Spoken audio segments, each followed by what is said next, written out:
Erev Tov Rabotai, we're continuing with our Mishna Yomi Masechet Yevamot. We're up to Perek Bet Mishnah Tet. Today's Mishnayot should be Leilun Nishmat Neria ben Svetlana Aranbayev and Eliyahu ben Burchai Israelov Menuchatam Began Eden Amen and Avdi ben Chaim Nechaim with the Refuah Shelemav Daniel Shalom ben Rosa Betor Shah Chulei Israel. The final two Mishnayot of our chapter give three more cases in which we forbid a marriage because it arouses suspicion of wrongdoing. The first case is based on the Mishnah in Gittin, chapter 1, Mishnah 1, which teaches that if a husband appoints an agent to deliver a get from outside Eretz Yisrael to a wife who is in Eretz Yisrael, the get is valid only if the agent declares that it was written and signed in his presence.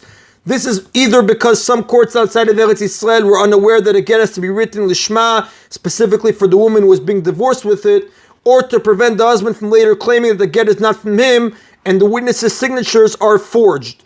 Since it might be hard for the court to later confirm the authenticity of the signatures because transportation to and from Eretz Yisrael was irregular, they required the agent delivering the get to testify that it was signed in front of him by the witnesses.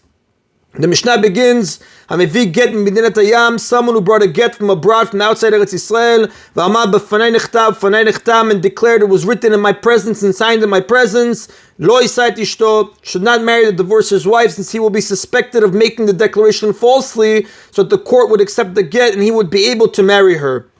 The second case is based on the law that a woman may remarry if there is one witness that her husband is dead. We will see this B'ezrat Hashem b'li neder later on in chapter 10, Mishnah 1. Met, someone who testifies about a certain man, he is dead, haraktiv, or I killed him, haragnuhu, or we killed him, lo yisait ishto, should not marry that man's wife, since he will be suspected of testifying falsely so that he would be able to marry her.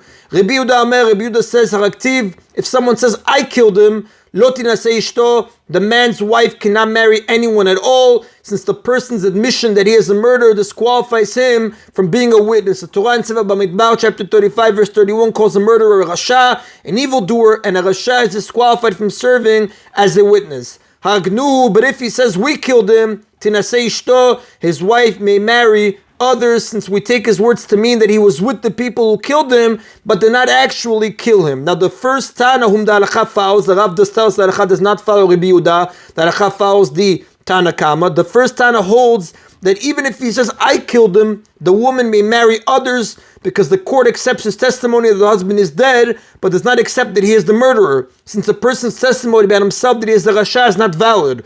Just as a person may not testify about his relatives, as it says in Sanhedrin, chapter 3, Mishnah 4, he may not testify about himself since he is his own relative. And that is in a Mishnah Tet. Mishnah Yud's third case relates to vows.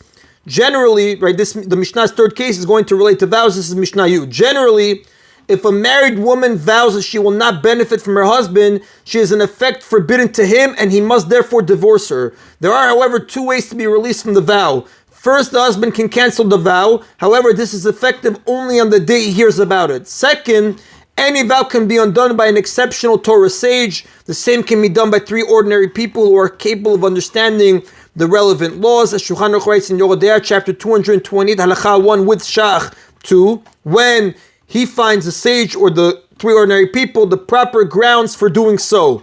This is in the Nedarim chapter 9. The Mishnah discusses a case where a woman took a vow and the husband did not cancel it, and she came to the sage to have him release her from it. A sage who forbade a woman to her husband due to a vow, meaning the sage did not find grounds to release her from her vow against deriving any benefit from her husband, so the husband had to divorce her. This sage may not marry her after the divorce. This is because people will suspect that he could have found a way to release her from the vow, but did not do so because he wanted the husband to divorce her so that he could marry her. In all of these three cases, if the man improperly married the woman, the Rav says he does not need to divorce her.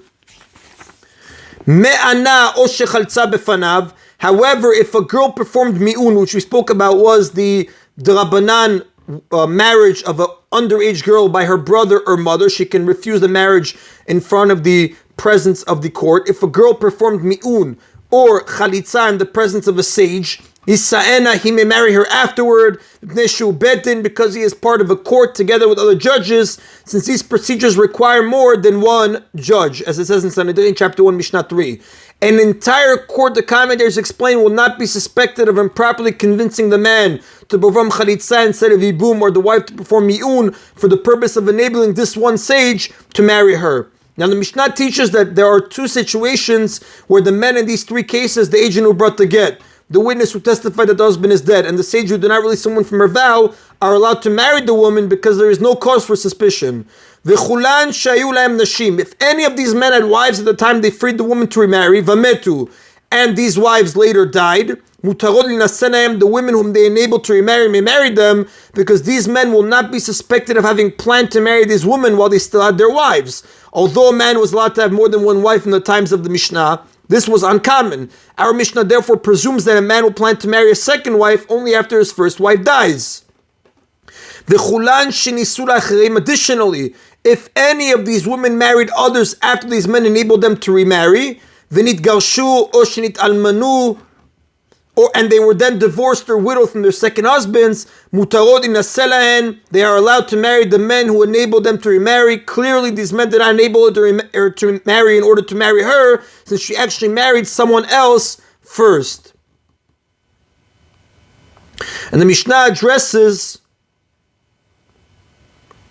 whether close relatives of these men may marry her. V'chulan mutarot livnehem o la'achehen. All of these women are permitted to the sons or brothers of these men who enable them to remarry, since we do not suspect a person of wrongdoing in order to benefit anyone but himself. And that is on Abotai of today's Mishna Yomi. Baruch Adonai Le'olam. Amen v'amen.